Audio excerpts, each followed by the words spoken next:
Hello, and welcome once again to Know Before You Go, a program of the Dominican Central Province of St. Albert the Great that allows us to take a look ahead at the upcoming weekend's readings. I am Father Jim Marchionda, Provincial of the Chicago Dominicans, and I am happy to be with you once again as we approach the 19th Sunday of Ordinary Time. As you can tell from the background and my beautiful painting from the Piazza Navona in Rome, I am back in Chicago after my month of work at the General Chapter in Vietnam, where I have recorded the last 2 Sundays of Know Before You Go. Last Sunday, before leaving Vietnam, we had our final Mass of the General Chapter. The Mass was attended by over 10,000 people from the area where we were, almost all of them Dominican lay people. There are over 100,000 Dominican laity in Vietnam. Such a tremendous witness. And all of the celebrations that we had throughout the month there were so full of joy and were so full of life, in spite of some of the restrictions placed upon them by the communist government that is in Vietnam. Although there is some freedom, some flexibility, some ability to express their Catholicism, there are still pretty controlled restrictions that are placed upon them.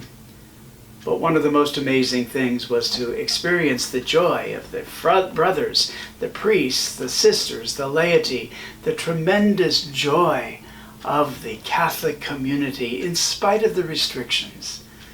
The restrictions did not prohibit or inhibit their faith. And that's exactly what the readings for the 19th Sunday of Ordinary Time are all about. The readings are about our faith and about our clinging to that faith, no matter what we ever have to endure.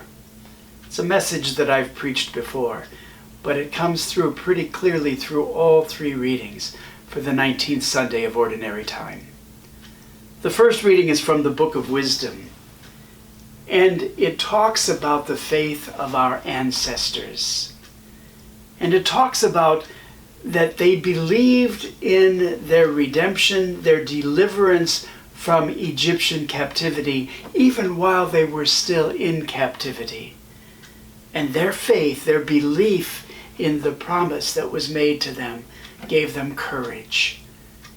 Gave them courage to hope for it, to wait for it, until it finally came. The second reading from the letter to the Hebrews also talks about the faith of ancestors. And the author of the letter to the Hebrews recalls specifically the faith of Abraham and all the ways in which he was a man of faith, along with his wife Sarah. How Abraham was charged to leave his homeland and to go forth in search of the promised land. And the faith that he demonstrated in being willing to go recounts how not only that, but his being promised that he would have a son and that Sarah in her old age would bear a son. As unrealistic as that must have seemed to him. And he had the faith to believe in that. It even recalled his willingness to sacrifice his son Isaac when he thought that's what God was asking of him, and eventually did not have to do it. But again, a great demonstration of faith. And although Abraham never attained the promised land, that he himself never went or arrived to the promised land, he believed in the promise. And he lived the promise, whether or not he himself realized it. That's a powerful teaching that comes from this letter to the Hebrews. He lived the promise, whether or not he received the promise in real life. The question is, do we? Can we? Are we willing to try to grow toward that kind of faith that allows us to live the promise, whether or not we ever receive all that we hope for? The gospel is from St. Luke, and the gospel is Jesus telling his disciples, do not be afraid. Telling them to trust in God, to depend upon God and to trust in God. And in that trust, to make sure they are ready at any time their life might come to an end.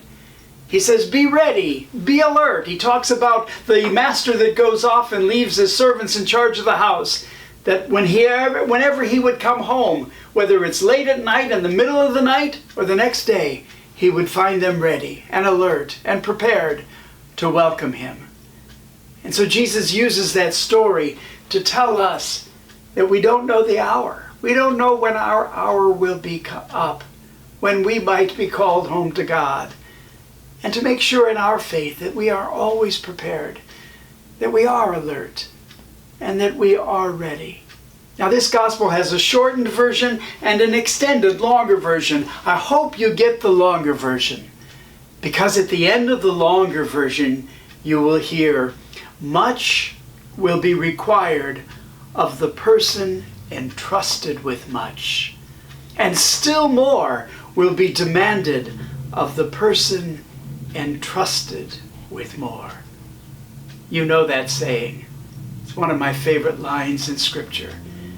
And it really reminds us, especially those of us who have received so much in life and feel so blessed by God, to just remind ourselves of how much will be expected of us, how much will be demanded of us, because God believes in us so much, to lean on us and to depend on us the way we ourselves depend upon God. That message of being ready, being prepared, being alert, struck me as especially poignant when I returned to the United States, and I returned to the horrific news of the senseless killings in El Paso, Texas, and in Dayton, Ohio. How untimely were the senseless deaths of these innocent people.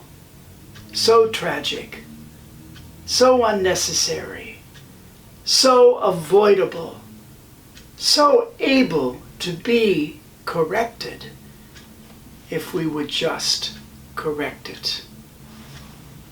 Although, like you, I hate the senselessness of those deaths, it reminds me of the readiness that we are all called to in today's gospel.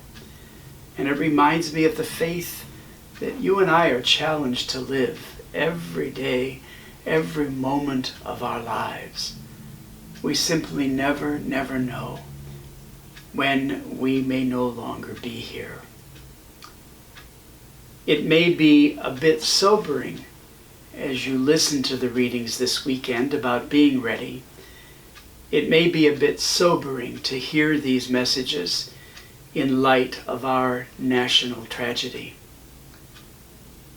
I hope that it will inspire in all of us a deepened faith in God, a renewed and deepened faith in goodness, which is what most of us are all about, and a deepened faith in our own ability to change what needs to be changed, so that such tragedies will never happen again.